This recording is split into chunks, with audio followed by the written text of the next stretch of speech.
Nëse do ishit ju në zyrën e Edi Ramës, ball për ball me të, çfarë do t'i thoshit konkretisht për këto 12 vite e qeverisje? Këtu do folim me emrën e.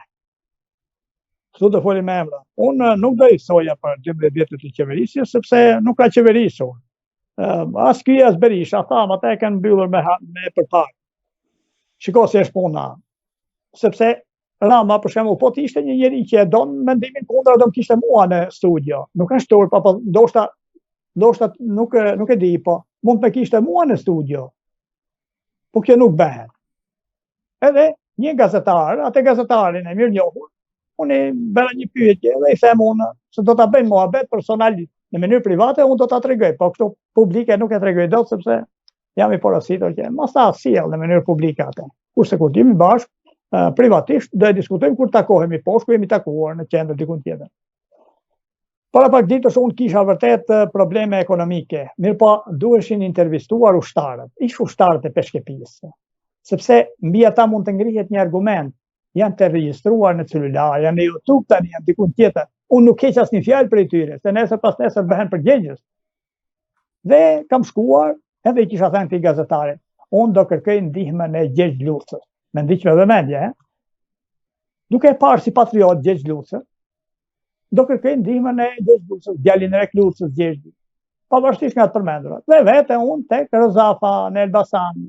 Drejt tani, se unë jam dilaveri mua me intervistoni sepse i them gjëra drejt.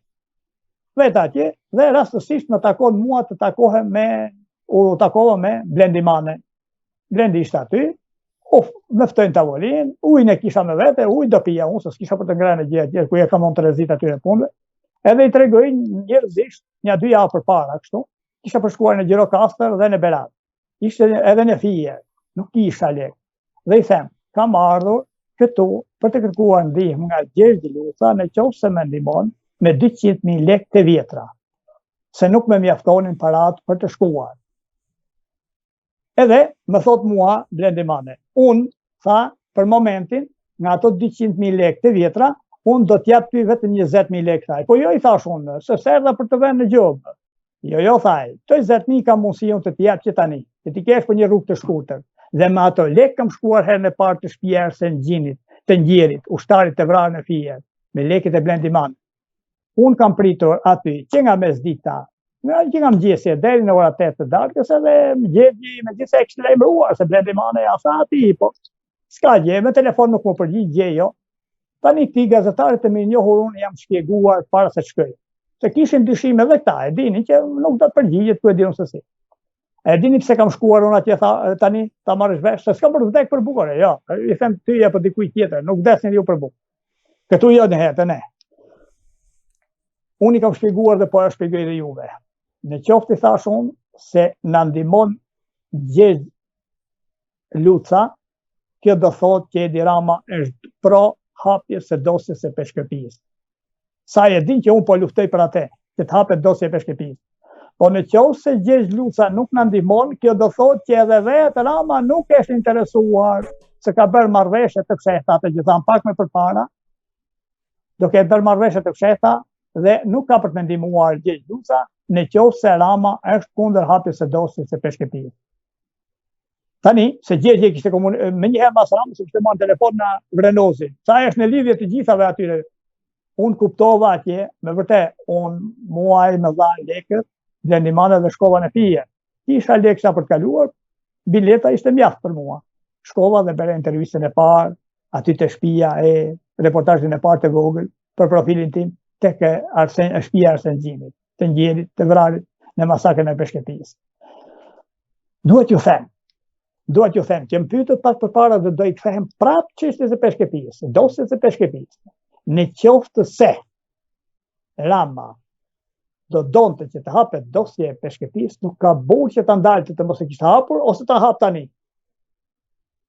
Edhe dosjen e Gërdecit do i kishte hapur, dhe do ishte në burg me diu, e duke bërë këto që bën, këto tallavara, e duke sjell njerëz nga Amerika, e duke shëtitur ditë për ditë, me këngëtare, e me sa të tjerë duke blerë vila për të dashurat.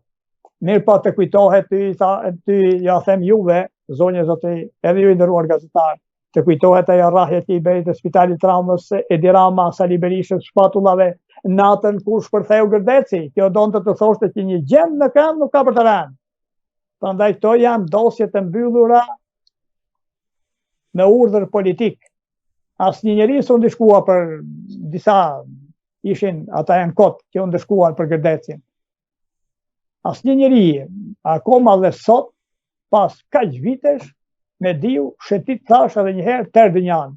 Prandaj unë e kuptoj që si dosja e Gërdecit që ka shkuar dhe është kthyer këtu, ka shkuar në Strasburg, edhe dosja e Peshkepis kanë mbyllje me urdhën politik. Dhe është shumë e vështirë të hapet e Peshkepis.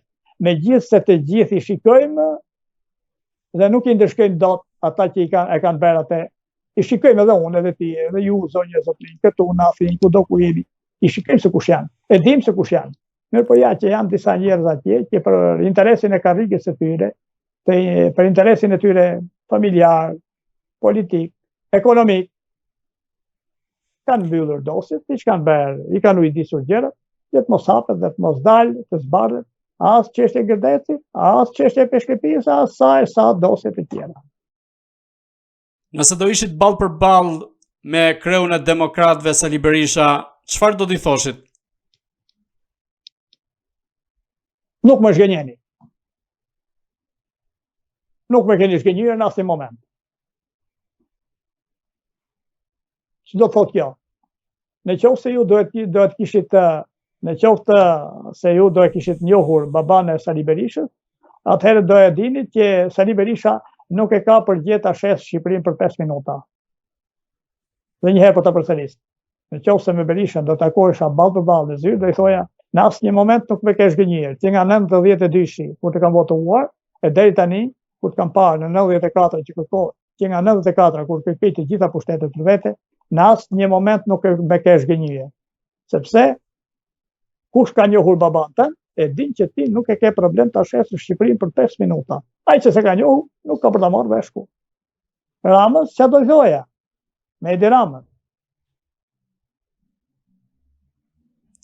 Na ke zgënjur e pare punë, na ke zgënjur në disa dimensione.